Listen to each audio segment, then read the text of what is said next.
அம்மா எல்லாரும் உள்ள வந்துட்டீங்களா?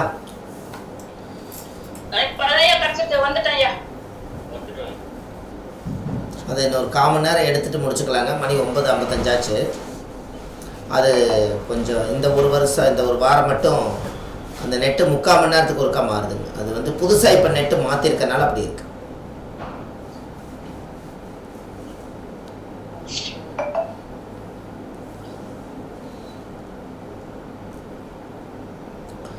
அப்போ ஹலோ கேட்குதுங்களா எல்லாத்துக்கும்?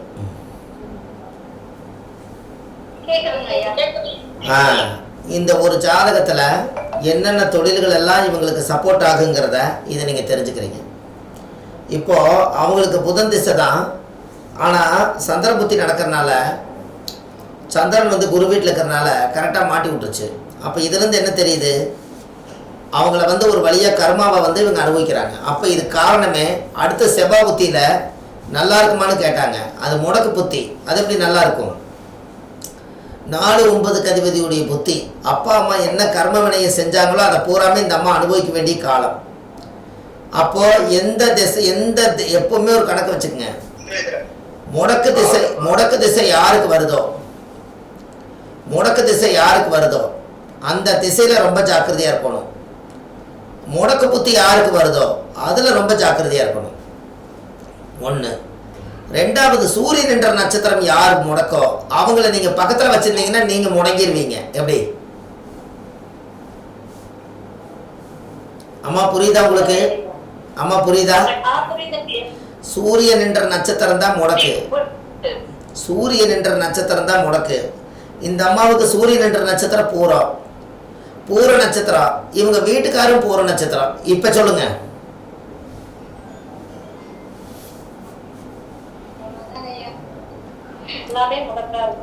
கர்மாவுக்குள்ளே கர்ம நட்சத்திரத்துக்குள்ளே இவங்க மாட்டிக்கிட்டாங்களா? அவ்வளோதான் வாழ்க்கை. இந்த அம்மா என்னைக்கு வந்து தனிமையாக வருதோ அன்னைக்கு சாதிச்சிடும். வீட்டுக்குள்ளே போயிடுச்சுன்னா அவங்க கேட்குற கேள்விக்கெல்லாம் பதில் சொல்ல முடியாமல் இந்த அம்மா முடங்கிடுது. ஆனால் 2.25 லட்ச ரூபா மாதம் சம்பாதிக்குதுன்னா எவ்வளோ பெரிய அதிகாரத்தை கையில் எடுத்திருக்கோம்.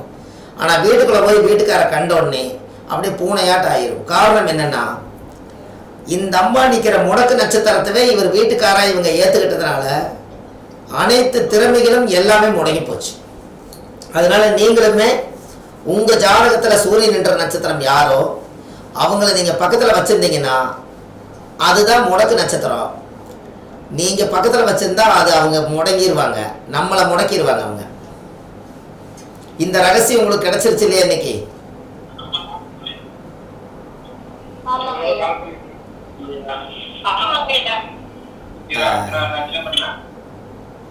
சரி, ஒரு குழந்தைய வந்து முடக்கு நட்சத்திரமாக பிறந்துருச்சுன்னா அப்போ அந்த குழந்தை நம்மளை முடக்க போகுதுன்னு தெரிஞ்சு நம்ம என்ன பண்ணலான்னா, அந்த குழந்தைய வந்து குலதெய்வத்து கோயிலையோ அல்லது ஏதோ ஒரு இடத்துல தத்து கொடுத்து வாங்கிட்டீங்கன்னா அந்த முடக்கு தோசை நிவர்த்தி ஆயிடும்.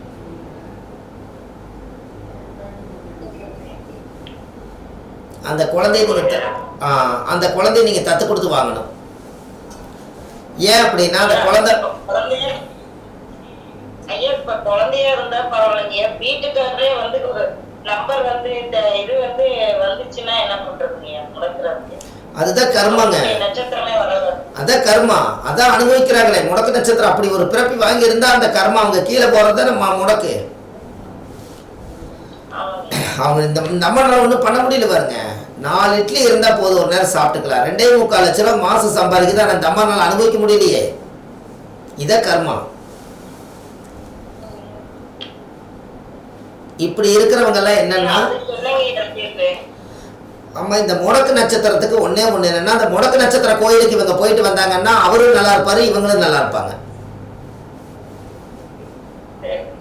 இது முடக்கு நட்சத்திர கோயில். அவருடைய நட்சத்திரம் வந்து முடக்கா வரும்போது அவருடைய நட்சத்திரத்தை தான் பார்க்கணும். இப்ப நல்லா தெரிஞ்சுக்கங்க. ஒரு நிமிஷம், இப்ப நல்லா தெரிஞ்சுக்கங்க. இவங்களுக்கு சூரியன் என்ற நட்சத்திரம் வந்து பூரம். இந்த பூர நட்சத்திரத்துக்கு உண்டான கோயில் தமிழ்நாட்டுக்குள்ள எங்க இருக்குதுன்னா, புதுக்கோட்டை மாவட்டம் பட்டுக்கோட்டை போற வழியில தீர்த்தக்கரை ஈஸ்வரர்னு ஒருத்தர் இருக்கார். பூர நட்சத்திரத்துக்குன்னே ஒரு கோயில் இருக்குது. 27 நட்சத்திரத்துல பூர நட்சத்திரத்துக்குன்னு ஒரு கோயில் இருக்குது. அந்த கோவிலில் போய் இந்த அம்மா பூர நட்சத்திரத்தன்னைக்கு 1008 சகசரநாம பூஜையை அந்த தீர்த்த ஈஸ்வரருக்கு வந்து சக்கரை பொங்கல் நைவேத்தியம் பண்ணி என்னுடைய முடக்கு நட்சத்திர தோசை நிவர்த்தி ஆகட்டுன்னு சொல்லி கோயிலுக்குள்ளேயே ஒரு 3 மணி நேரம் இருந்து 1008 சகசரநாம பூஜை பண்ணி அந்த சாமிகிட்ட படைச்ச பிரசாதத்தை எடுத்து இந்த அம்மா சாப்பிட்டு கோயிலை ஒரு 9 முறை பலமுறை சுற்றி வந்து விளக்கேற்றி பூஜை பண்ணிட்டு வந்தாங்கன்னா அந்த முடக்கு நட்சத்திர தோஷத்துக்கு அந்த கோயிலுக்கே போய் அங்கேயே முறையிட்டு அங்கேயே நீங்கள் வந்து சாமி கும்பிடும்போது அந்த கர்மா அங்கே போனால் தான் குறையும். அப்போ தான் வீட்டுக்காரும் தப்பிப்பார், இந்த ஜாதகரும் காசு பணம் பொருளாதாரம் எல்லாம் நல்லாத வரும். அப்போ முடக்கு நட்சத்திர கோயில் எது வருதோ அந்த கோயிலுக்கு போனால் மட்டும்தான் அந்த கர்மாவை உடைக்க முடியும். எப்படி?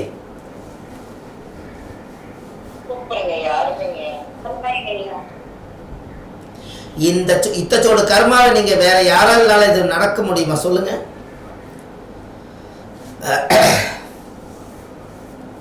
இவ்வளவு பெரிய நட்சத்திர கோயில், இவ்வளவு பெரிய நட்சத்திர தோஷத்தை நீங்க எங்க போனா தீர்க்க முடியும்? ஏன் வந்து பூர நட்சத்திர கோயிலுக்கே போக சொல்றேன்னா, இந்த அம்மாவுடைய கரு உருவாகிறதுக்கு இந்த அம்மா வந்து இவங்க அம்மாவோட வயிற்றுக்குள்ள கரு உருவாகும் போது சூரியன் என்ற நட்சத்திரம் வந்து பூரமாக இருக்கிறதுனால இவங்க பூர நட்சத்திர தன்னைக்கு தான் இவங்க கன்சீவ் ஆகியிருக்காங்க. இவங்க வந்து இவங்க அம்மாவுடைய வயிற்றுக்குள்ள கருவில் உருவாயிருக்காங்க. அப்போ கருவில் உருவான நட்சத்திரத்தை போய் அதே கோயிலில் போய் அதே பூஜை பண்ணால் மட்டும்தான் அங்கே போகும்போது அந்த பிரதிபலன் மாறும், வேற எங்கே போனாலும் மாறாது. இப்படி ஜோசியம் சொன்னீங்கன்னா எப்படி இருக்கும்? அவங்கள காப்பாற்றி கொண்டு வந்துட முடியும். அவங்கள நம்ம காப்பாற்றி கொண்டு வந்துட முடியும். அந்த முடக்கு நட்சத்திரம் வந்து யாருக்கெல்லாம் நீங்கள் இன்னும் சொல்ல போனால் உங்கள் வாழ்க்கையில் இன்னொரு ரகசியத்தை இன்றைக்கே சொல்லித்தரேன். இங்கே கீழே எழுதியிருக்குது பாருங்க, வாழ்க்கையில் நல்லா தெரிஞ்சுக்கங்க.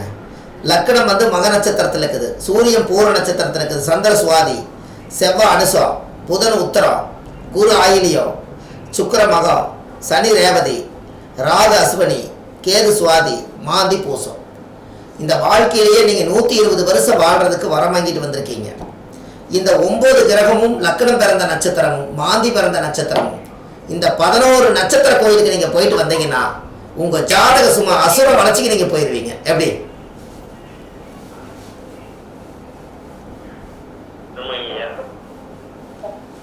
ஒரு வருஷம் 6 மாதம் 3 மாதத்துக்கு ஒருக்கா கூட போங்க, வேண்டான்னு சொல்ல.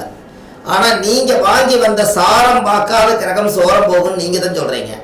அப்போ சாரத்தில் வந்து அந்த நட்சத்திர தோஷங்கள் அடைஞ்சு தான் நம்மளை கஷ்டப்படுத்துது. 11 நட்சத்திரம் இருக்குது மொத்தம். 9 கிரகத்துக்கு 9 நட்சத்திர கோயில் போயிட்டு வந்தீங்கன்னா இந்த கிரகத்தை எந்த நட்சத்திரம் தாங்கி பிடிச்சி வழி நடத்துதோ அந்த கோயிலுக்கே நீங்கள் அட்வான்ஸாக போய் அந்த புண்ணியத்தின் பவரை வாங்கிட்டீங்கன்னா உங்களுக்கு அந்தந்த கால திசைகள் வரும்போது டிராபிக் இல்லாமல் சந்தோஷமாக வாழுவீங்கல்ல. ஐயா கோயிலுக்கு போகணும் சரி, ஆனா போறதுக்கே தடங்கள் ஆகுது, அதுக்கு ஒரு பரிகாரம் சொல்லுங்க. எல்லாமே இருக்கிறதுக்கு ஒரு தடங்கள், ஏதோ ஒரு தடங்கள் ஆகுது, அதுக்கு ஃபர்ஸ்ட் ஒரு பரிகாரம். அதுக்கு நீங்க முதல் வந்து தாய் தந்தைக்கு பாத பூஜை வருஷம் செய்யணும்.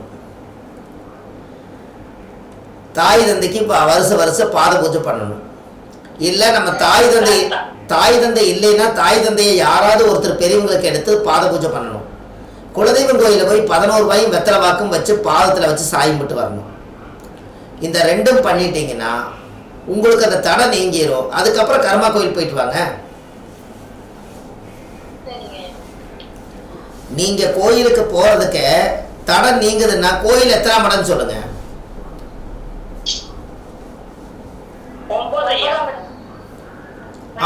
அப்போ இந்த 9ஆம் மடத்து சொல்லிட்டீங்க. அந்த 9 குடைவரே யாரு வர்றா? காலச்சக்கரத்துக்கு யாரு வர்றா?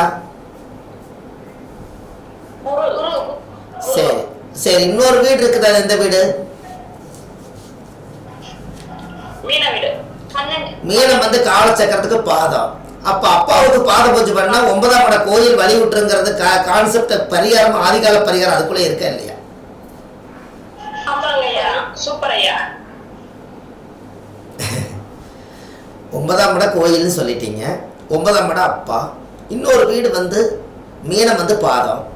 அப்போ அப்பாவை பாதை பிடிச்சி ஏன் அப்பாவுடைய பாத பூஜை பண்ண சொல்றதுன்னா அப்பாவை வந்து உடைய பாதத்தை ஏன் பாத பூஜை பண்ண சொன்னா, ஒரு தாய்ங்கிற பட்டத்தை கொடுத்தது தந்தை.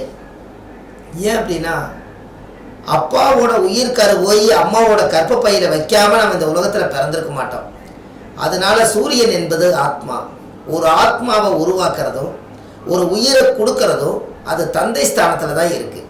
அதனால தான் காலச்சக்கரத்துக்கு ஒரு குழந்தைய உருவாக்கி கொடுக்கறதுக்கு யாரால முடியும்னு கேட்டால் அப்பானால தான் முடியும்னு சொல்லி காலச்சக்கரத்துக்கு மேசத்துக்கு 9ஆம் இடம் தகப்பனாக வச்சு தகப்பனோட உயிர்கரு உருவாகி அது குழந்தைய வெளியே வந்ததுனால தான் அந்த ஜாதகத்துக்கு 9ஆம் இடம் அந்த தந்தை கொடுத்த உயிர் தான் குழந்தைங்கிறதுக்காக குரு வீட்டை கொண்டு போய் அப்பாவுக்கு வச்சிருக்காங்க. எப்படி?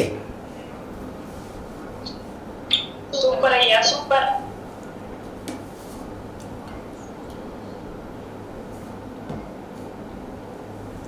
இந்த குரு வீட்டை கொண்டு போய் உருவாக்குறதுக்கு 9வது மாசத்துல ஒரு குழந்தை கருத்தெரிச்சு டெலிவரி ஆகிறதுக்கு 9லிருந்து 9ஆம் இடம் என்பது தந்தை ஸ்தானம் மட்டும் இல்லை, காலச்சக்கரத்துக்கு 9ஆம் இட ஸ்தானம் வந்து அந்த அமைப்பு என்ன அப்படின்னு கேட்டால் 9ஆம் இடத்துல ஒரு குழந்தை வெளியில் வர்றதுக்காக அப்பாங்கிற ஸ்தானத்தை வந்து பலப்படுத்துறதுக்காக ஒரு குழந்தை ஒரு மாசமா பிறந்து 9 மாசத்துல வெளியில் வர்றதுக்கு தயாராகிக்குது. 10வது மாதம் ஒரு குழந்தை பிறக்கிறதுக்கு என்ன காரணம்னு உங்களுக்கு தெரியுமா?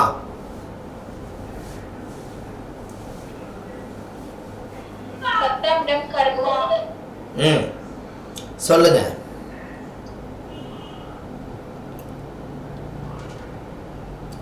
பத்தாம் இடம் கர்மா. கரெக்டாக தான் சொன்னீங்க, சொல்லுங்க.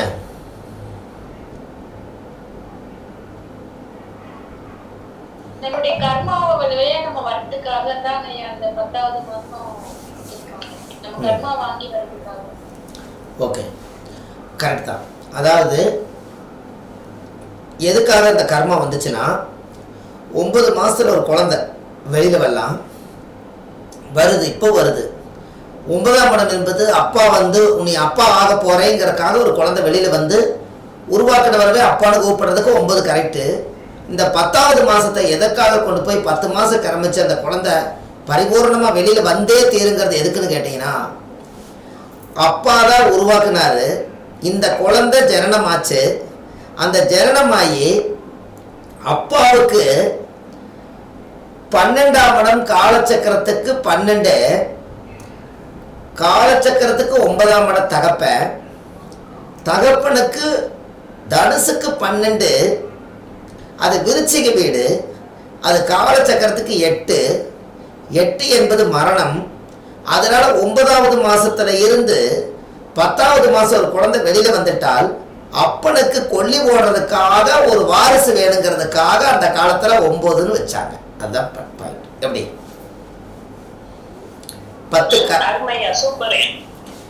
10ஆம் பாவ கர்மான்னு வச்சது, கர்மஸ்தானம்னு வச்சது காரணமே 9 யாராவது ஜாதகத்துல 9 குடைவர் 10ல இருந்தா, 9 குடைவர் 10 இருந்தா அந்த ஜாதகருக்கு ஒரு ஆண் குழந்தை பிறக்கும். அது யாருக்கா இருந்தாலும் சரி. 9 குடைவர் 10 இருந்தா ஏன் கர்மம் செய்ய ஒரு ஆண் மகன் பிறப்பான்.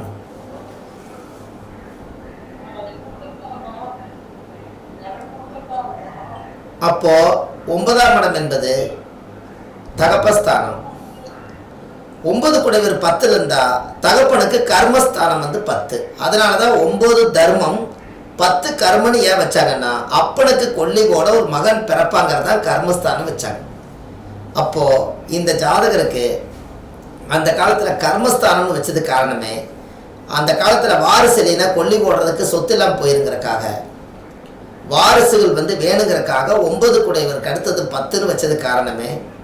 ஒரு குழந்தை அப்பனை ஆயாச்சுன்னு சொன்னால் இந்த அப்பனை கடைசியில் சுடுகாடு கொண்டு போய் சேர்த்தும் போது கொல்லி வச்சே தீர்வாங்கிறதுக்கு காரணமே. இந்த 9க்கு அப்புறம் 10 வச்சது காரணமே. 10ஆம் இடம் என்பது சுடுகாடுன்னு சொன்னீங்க, மகரம் என்பது சுடுகாடுன்னீங்க. இங்கே தான் சுடுகாட்டில் கொண்டு போய்த்தான் அப்பாவுக்கு தகனம் பண்ணுறதுக்காக கர்மான்னு பேர் வச்சிருக்காங்க. எப்படி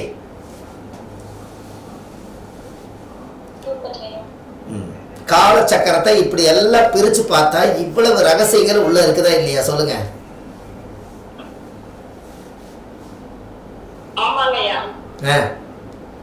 நீங்கள் அதுக்குள்ளேயே இருக்கணும். அந்த காலச்சக்கரத்துக்குள்ளேயே இருந்தால் நம்ம நிறைய விஷயங்களை எடுத்துக்கிட்டே இருக்கலாம். அந்த 9ஆம் இடம் என்பது அந்த ஸ்தானம் தான். ஏன் ஒரு தாயுடைய கற்பத்தில் 10ஆம் இடம் என்பது காலச்சக்கரத்துக்கு 10 யாரோட வீடு?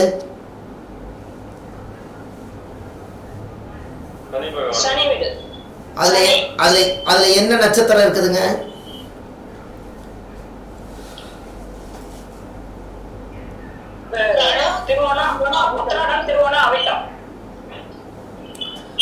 உத்திராடம், திருவோணம், அவிட்டம்.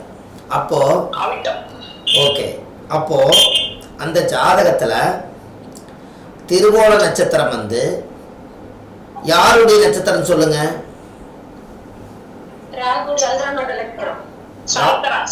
சந்திரனுடைய நட்சத்திரம். அப்ப தாயுடைய நட்சத்திரம்.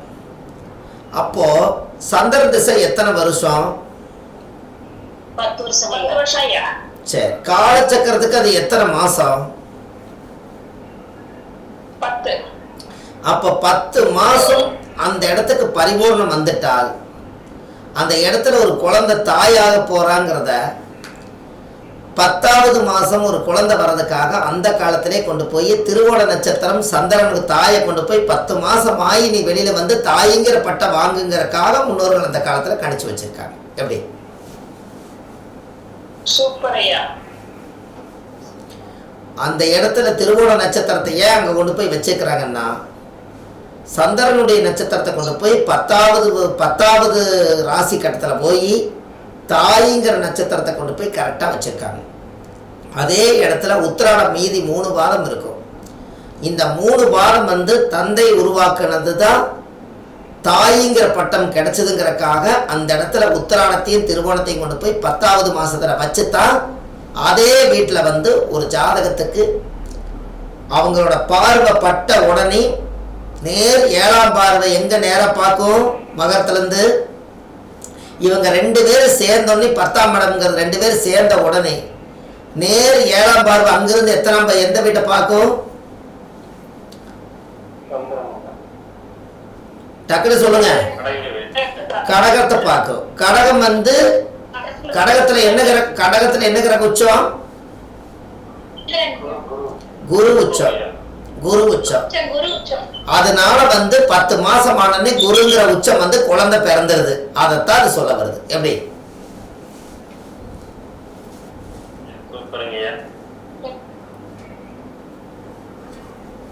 ஒண்ணு கருத்தை சொல்ல மாட்டேங்கிறீங்க.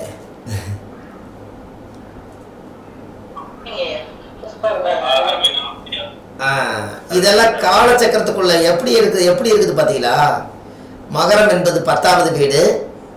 அது தாயாகக்கூடிய இடம், தந்தை உருவாக்கின இடம். ஆணும் பெண்ணும் சேர்ந்து 10ஆம் இட கர்மம் பண்ணுறதுக்காக ஒரு ஆண் குழந்தை கொல்லி வைக்கிறதுக்கு வேணுங்கிறதுக்காக அதுக்கு நேர் 7ஆம் பார்வை குரு உச்சமாகி தன் 10ஆம் வீட்டை பார்த்ததுனால அந்த காலச்சக்கரத்துக்கு 4ஆம் இடம் என்பது தாய்க்கு வந்து குரு உச்சமானதுனால தாய்ங்கிற பட்டமாகவும் இவங்க 2 பேரும் சேர்ந்ததுனால அந்த குழந்தைக்காக வாழ்ந்தாங்கங்கிற பேராகவும் எல்லாமே மகர ராசியில கொண்டு போய் வச்சிருக்காங்க. அப்போ அந்த வீடு என்ன வீடு? மகர வீடு. மகரம் யாருடைய வீடு? கர்ம வீடு. அப்ப கர்மாங்கிறது யாரு? 10ஆம் பாவம். அதுல யாரு இருக்கா? சனி பகவான் இருக்கார். எந்த கிரக நேசம்? குரு நேசம். அப்போ காலச்சக்கரத்துக்கு 9 12 குடைவர் அங்க போய் நீசமானதுனால தான் அந்த ஜாதகத்துக்கு பூர்வ புண்ணிய ஸ்தானத்திலேயே அப்பாவும் 12ஆம் இடம் என்பது 2ம் அந்த ஜாதகத்தில் நீசமாகும் போது சனி வீடு வந்து கர்மா.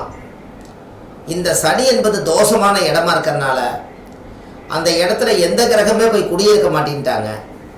அதனால இந்த ஒரு குரு உச்சமாக இருந்தால் ஒரு நீச குரு ஒருத்தர் வேணும். அப்போ அந்த நீசத்தை கொண்டு போய் எந்த ராசியில் வைக்கலான்னு பார்த்தா சேரும் சகதியும் முதலையும் இருக்கிற இடத்துல கொண்டு போய் குருவை தள்ளிடலான்னு அந்த காலத்திலேயே குருவை கொண்டு போய் மகரத்தில் கொண்டு போய் நீசமாக்கி காலச்சக்கரத்துக்கு தாய்ங்கிற கடகம் வந்து கௌரவமான இடத்த கொண்டு போய் குருவை உச்சமாக்கி வச்சு அன்னைக்கே இந்த காலச்சக்கரத்தை விரிவாக்கமாக இதை சொல்லியிருக்காங்க. எப்படி?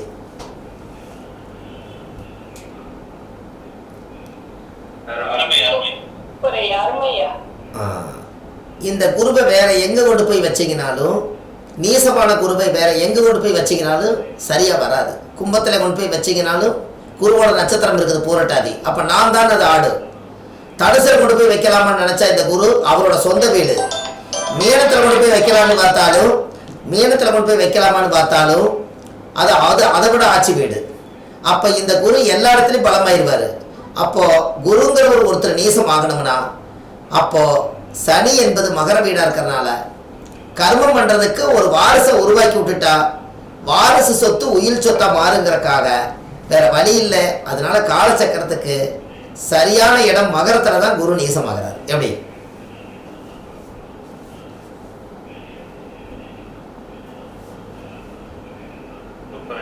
ஆமாங்க ஐயா, சூப்பர் ஐயா.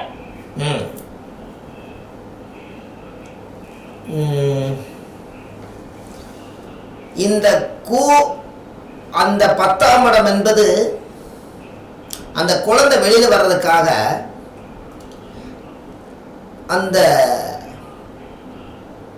அந்த குருங்கிற இடத்துல வந்து கூவை வந்து அங்க 10ஆம் இடத்துல குரு அப்படிங்கிற இடத்துல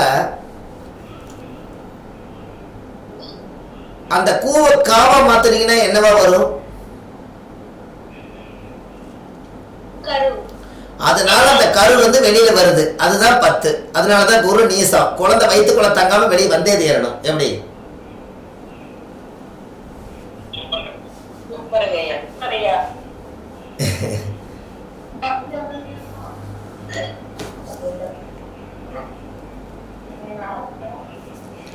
அந்த கரு உருவாகி 10 மாசமானா அந்த கரு வெளி வந்தே ஆகணுங்கிறதுக்கு தான் அந்த குருங்கிறத கருன்னு வச்சாங்க. ஒரு நிமிஷம் அம்மா, வணக்கங்கம்மா.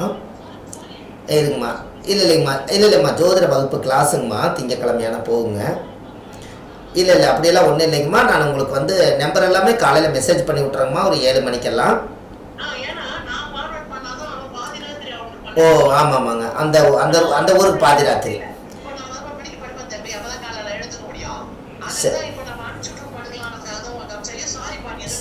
இருக்கட்டுங்கம்மா. நான் இல்லை இப்போ நான் கிளாஸ் எடுக்கிற நம்பரை உங்களுக்கு நான் அனுப்பிச்சி வைக்கிறேங்கம்மா. இப்போ மெசேஜ் போட்டு விட்றேன். உங்களுக்கு வேணா கூட நான் வேற நம்பர் தரேங்கம்மா. இப்போ ஒரு நம்பர் தரேருங்க, அனுப்பிச்சி விட்றேங்கம்மா. தேங்க்யூம்மா. இது அம்மாவுக்கு அமெரிக்காவுக்கு அனுப்பிச்சி வச்சிருங்க.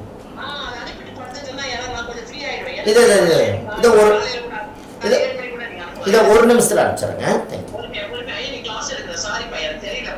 இல்லை பரவாயில்லைங்கம்மா, நன்றிங்கம்மா, வணக்கம். சரி, இல்லைங்கம்மா, எங்களுக்கு ஞாயிற்றுக்கிழமைங்க கூட விடுமுறை இல்லைங்கம்மா, எங்கள் வாழ்க்கை. வைக்கிறேங்கம்மா, நன்றி. ஆமாங்க ஆமாம், சரி சரி, ஆமாங்கம்மா ஆமாங்கம்மா, நன்றி நன்றிங்கம்மா, வணக்கம். சரிங்கம்மா, இதை இப்போ ஒரு நிமிஷத்தில் அனுப்புறேன். நன்றிங்கம்மா, வணக்கம் வணக்கம். இங்கே பாருங்க, அந்த அம்மா 90 வயசு எப்படி பேசுகிறாங்க பார்த்தீங்களா? அப்போ ஆரம்பத்தில் எப்படி பேசுவாங்க? 90 வயசு எப்படி பேசுகிறாங்க பார்த்தீங்களா? என்னங்கம்மா? 90 வயசு, அவங்களுக்கு 90 வயசு. நம்ம ஆதிகால பரிகார புக்க பூராமே படிச்சுட்டாங்களாம்மா. 2வது பாகம் இருக்கான்னு கேட்குறாங்க.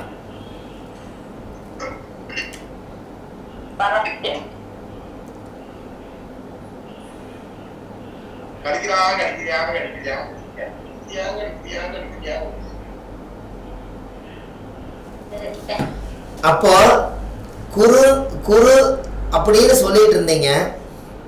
குருன்னா குழந்தை. குருவுக்கு முன்னாடி குழந்தை வெளியே வரக்கு முன்னாடி குருவுக்கு முன்னாடி அது கரு, அப்புறம் தான் குரு. கரெக்டுங்களா?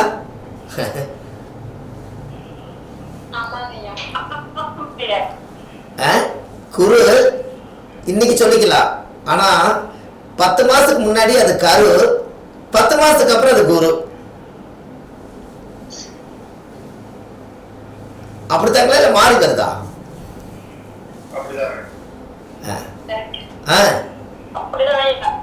அவ்வளவுதான். 2 வார்த்தையிலையும் கூட பரிகாரம் எடுக்க முடியுதா இல்லைங்களா? கரு பிளஸ் குரு.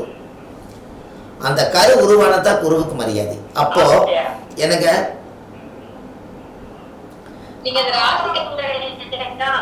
அம்மா சொல்லுங்க. நீங்க ராசி கட்டத்துலயே வாழ்ந்துகிட்டு இருக்கீங்க. ஆமாங்க. இந்த ஞாயிற்றுக்கிழமையும் கூட விடுமுறை இல்லைன்னு சொல்கிறேன் பாருங்க. என்னப்பா இப்படி இருக்க, உடம்பு என்னாக அப்படின்னு கேட்குறாங்க பாருங்க. அது 5 கிலோ குறைவேன், மறுபடியும் 5 கிலோ ஏறுவேன். இந்த கிரகத்தோடவே வாழ்ந்துட்டு இருக்கிறனால எனர்ஜி எல்லாம் வெளியில் போகும், மறுபடியும் ஒரு 5 கிலோ கூடும், மறுபடியும் 5 கிலோ இறங்கிடும். இது வாழ்க்கையில் பரமப்பட மாட்டேன் நம்மளுது எனர்ஜி. இப்போ ஏன்னா காலையிலேருந்து ஒரு 10 ஜாதகம் நீங்கள் பார்க்கணும். 10 ஜாதகம் 10 பேருடைய நட்சத்திரத்துக்கூட வாழ்ந்துட்டு இருக்கிறோம். மறுபடியும் ஏதாவது இப்படி மற்றது பேசிக்கிட்டே இருக்கிறோம். ஆண்டவனுக்கு தான் நன்றி சொல்லணுங்க. ஏன்னா இந்த எனர்ஜியை ஆண்டவன் கொடுத்துருக்கான் பார்த்தீங்களா. காலையில இருந்து ஆரம்பிச்சு இன்னொரு வரைக்கும் இப்படியே பேசணுமே, அதான் பெரிய விஷயம். அதனால அது ஒரு பெரிய விஷயம் இல்லைங்களா. காலையில நம்ம ஒரு 9 மணிக்கு ஆஃபீஸ்க்கு வந்திருப்போம். 9 மணிலிருந்து பொழுதா வரைக்கும் எல்லாத்துக்கும் கூட பேசுவோம். இந்த எனர்ஜி எல்லாம் வெளியில் போயிருக்கும்.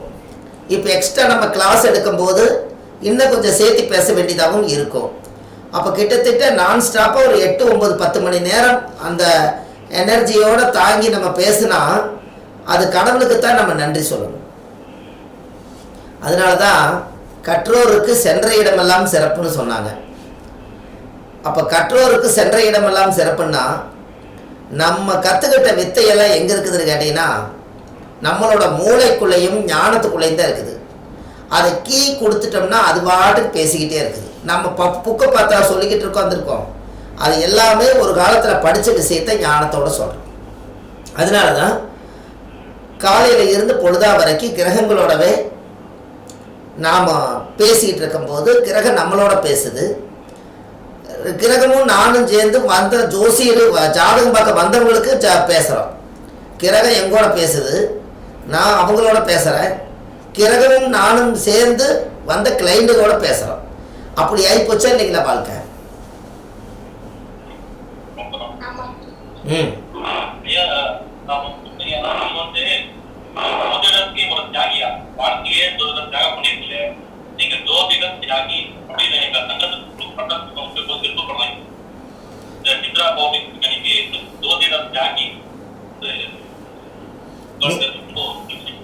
சந்தோஷம். நீங்க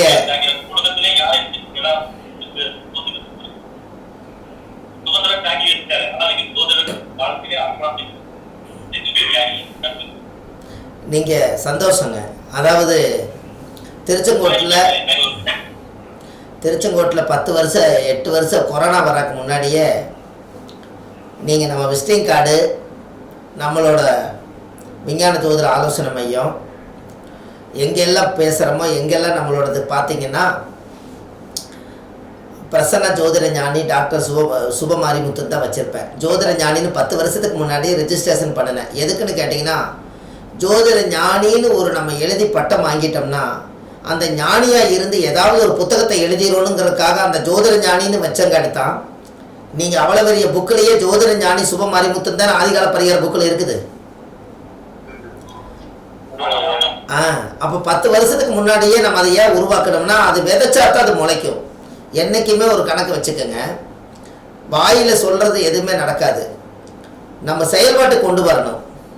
தண்ணிக்குள்ளே இறங்காமல் உங்களால் நீச்சல் அடிக்க முடியுமா? அப்போ அதுபோல் நீங்கள் மேட்டில் நின்று பேசி என்ன பண்ணுறது? தண்ணிக்குள்ளே இறங்கினா தானே நீச்சல் பழக முடியும். தண்ணிக்குள்ளேயே இல்லாமல் நான் நீச்சல் எனக்கு தெரியும்னு மேலே நின்று சொன்னாங்கன்னா உண்மை தண்ணிக்குள்ளே இறங்கினா தானே நீந்தி பார்த்தா தானே இவர் நீச்சல் அடிக்கிறான்னு தெரியும். தண்ணிக்குள்ளேயே இல்லாமல் இருந்து எப்படி இருக்குது? அதுபோல் விதைச்சாத்தான் முளைக்கும். எந்த ஒரு விஷயமா இருந்தாலும் சரி விதைச்சாத்தான் முளைக்கும். நீங்கள் என்னத்தை உலகத்துக்குள்ளே கொண்டு போய் போடுறீங்களோ அது உலகத்துக்கு கண்டிப்பாக கொண்டு போய் சேர்த்து. இன்றைக்கி நம்ம கேமரா என்னை பார்த்துட்டு இருக்குது, இந்த ஃபோனில் இத்தனை பேர் நீங்கள் என்னை பார்க்குறீங்க. ஒரு பக்கம் லைட்டு இத்தனை எண்ணெய் என்னை பார்க்குது, இவ்வளவு இயந்திர கருவிகளும் பார்க்குது, நம்ம இயங்குறோம். இதெல்லாம் கடவுள் கொடுத்த கிஃப்ட்டு. அதனால தான் ஜோதிட ஞானிங்கிற ஒரு ஆதிகால பரிகார புக்கில் கடைசியில் ஒரு வரி எழுதியிருப்பேன். என்ன எழுதியிருப்பேன்னா, கடவுள் இவ்வளவு விஷயத்தையும் நம்மளுக்கு ஆண்டவன் கொடுத்ததுக்காக ஒரே வரியில் நான் ரத்தின சுருக்கமாக எழுதியிருப்பேன். என்ன எழுதியிருக்கிறேன்னா, கடவுள் கொடுத்ததற்கே நன்றி சொல்ல முடியவில்லை, இன்னும் இதில் அடுத்தடுத்து கேட்பதற்கு அஞ்சுதே என் உள்ளம் அப்படின்னு எழுதியிருப்பேன்.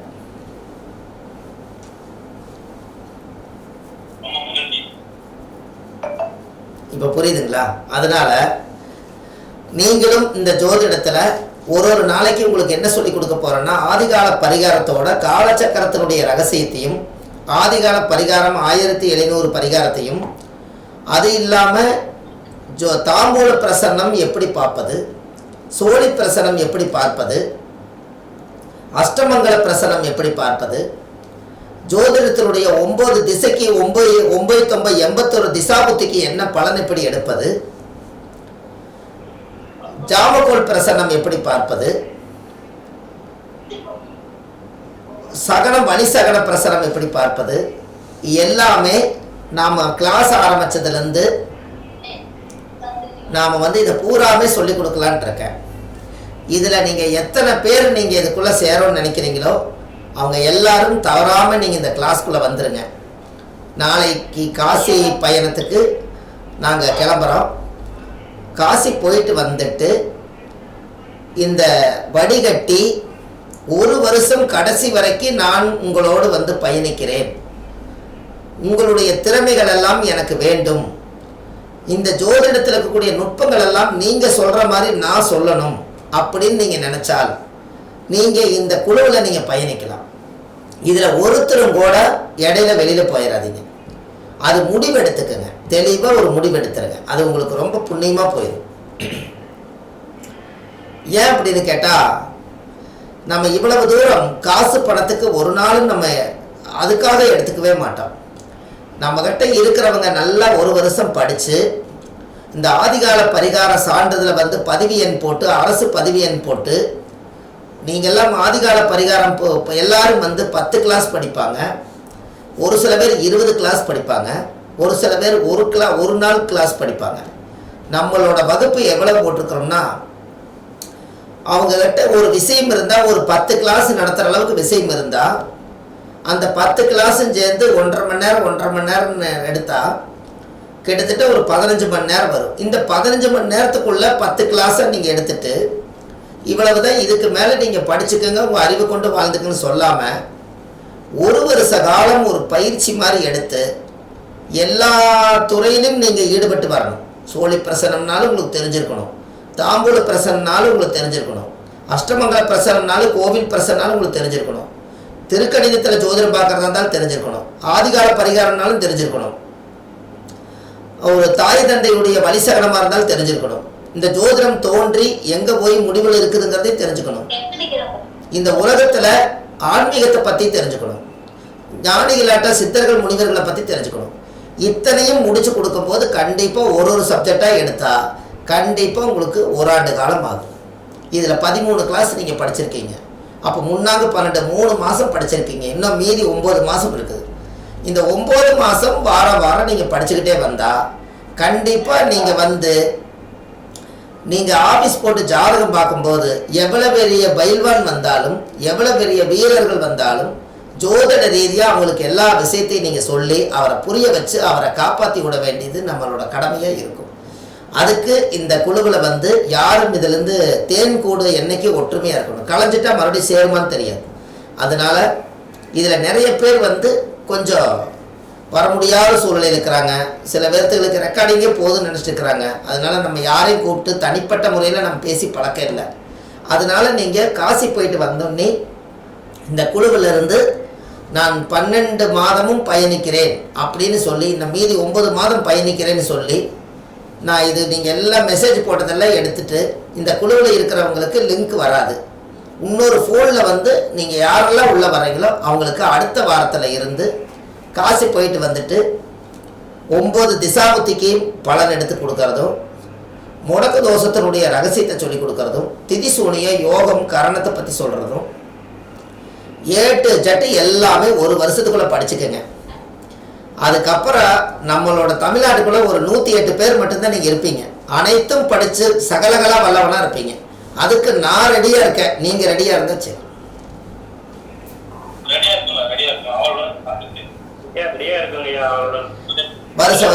மாசம் ஏதாவது ஒரு கோவிலுக்கு நம்ம போகிறது. என்னங்கம்மா?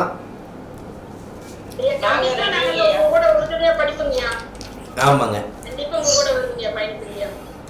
அதுதான். நீங்கள் அது நம்மளுக்கு நிறைய விஷயங்கள் கிடைக்கும். அதனால நீங்கள் தாராளமாக அதை நம்ம ஒரு சிறப்பாக கொண்டுட்டு போயிடலாம், எந்த தப்பு வராது. அதனால் நீங்கள் இப்போவே இந்த குழுவில் இருந்து யாரெல்லாம் தயாராக இருக்கிறீங்க, மாதம் அதே மாதிரி கரெக்டாக நீங்கள் இதை ஃபாலோ பண்ணிகிட்டே வாங்க. உங்களுக்கு நான் நிறைய விஷயங்களை ரகசியங்கள் நிறைய வச்சுருக்கேன். இந்த ரகசியங்கள் எல்லாம் ஆன்லைன்லேயே நான் உங்களுக்கு சொல்லி கொடுக்குறேன். அதை பூராமே நீங்கள் கற்றுக்குங்க. நமக்கு பின்னாடி வந்து சொத்து வாழுதோ சுகம் வாழுதுங்கிறதுல இல்லை, ஜோதிடம் வாழும். அதுக்கு உண்டான விஷயத்தை நான் உங்களுக்கு சொல்லி கொடுக்குறேன். நீ கற்றுக்கூடாது தம்பி.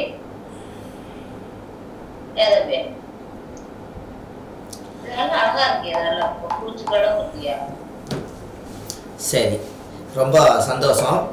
இந்த நாளைக்கு நாங்கள் காசி கிளம்புறோம். காசியில் நீங்கள் எல்லோரும் நல்லா இருக்கணும்னு நான் பிரார்த்தனை பண்ணிட்டு வர்றேன். காசி விஸ்வநாதர் கோயில், அன்னபூரணி தாய், காலபைரவர், ஆஞ்சநேயர்,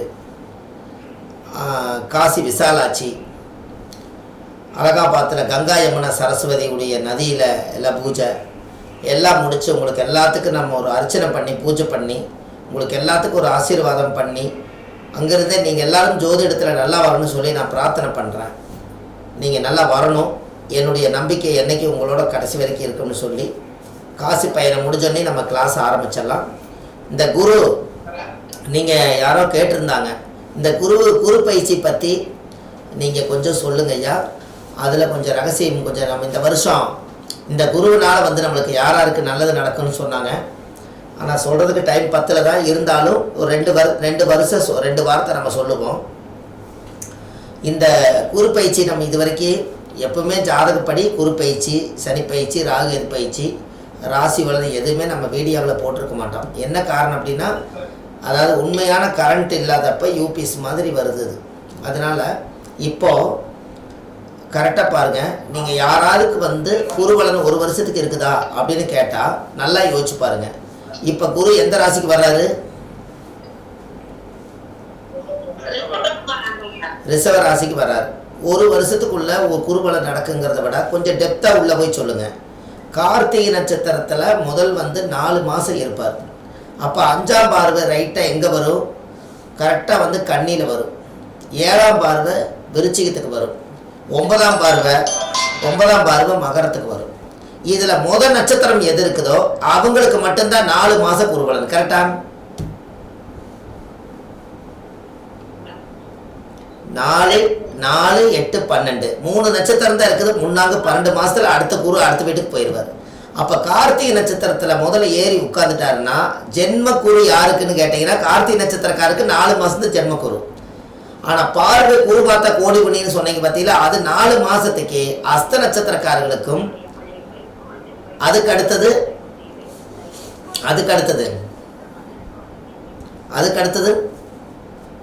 கரெக்டாக விருச்சிகத்தில் என்ன நட்சத்திரம் இருக்குது? சுவாதி விசாகம் இருக்குது. இல்லை, விசாகம் இருக்குது. விசாகத்துக்கு 4 மாதம். அதுக்கடுத்து மகரத்தில் வந்து உத்திராடம் 4 மாதம். இந்த 4 மாதங்கிறது கரெக்டாக மே மாதம் வந்தால் மே, ஜூன், ஜூலை, ஆகஸ்ட் வரைக்கும் இந்த 3 நட்சத்திரக்காரர்களுக்கு உண்மையான குருபலன். கரெக்டுங்களா? ஒன்றும் கருத்தை பேச மாட்டேறீங்களே. அருமையான விஷயம். உங்களுக்கு புரியலையா? குரு பார்த்தா கோடி ஒண்ணு. நீங்க குரு ஒரு வீட்டை பாக்குறாரு, ஆனா அதனுடைய தன்மை என்ன? எந்த நட்சத்திரத்துல ஏறி உட்கார்ந்து எந்த வீட்டை பாக்குறாரு, அந்த வீட்டுக்கு ஒரு வருஷம் குருபலன் கிடைக்காது. அதுல ஒரு நட்சத்திர வீடு இருக்குது, அதுக்கு மட்டும்தான் ஒளி வரும். அதுக்கு அடுத்தது ஆகஸ்டுக்கு அப்புறம் டிசம்பர் வரைக்கும் நடுச்சண்டல ரோகிணி நட்சத்திரத்துல ஜென்மகுரு வருவார். இங்க அஸ்தம் முடிஞ்சு சித்திரைக்கு வந்துரு. இங்க விசாகம் முடிஞ்சு அனுச நட்சத்திரக்கார குருபல இதெல்லாம் வந்து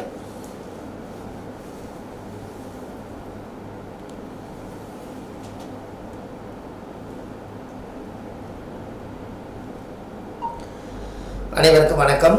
நெட்டு கொஞ்சம் ஸ்லோவாக இருக்கிறதுனால கொஞ்சம் ஸ்டாப் ஆகிருக்குதுங்க. அதனால் எல்லோரும் ரெஸ்ட் எடுத்துட்டு நல்லபடியாக தூங்குங்க. நாளைக்கு எல்லாத்துக்கும் குழுவில் எப்படி என்னென்னு எல்லாம் சொல்லுங்கள். கிளாஸை பற்றி எல்லாமே சொல்லுங்கள். நல்லபடியாக ரெஸ்ட் எடுங்க. நன்றி, வணக்கம்.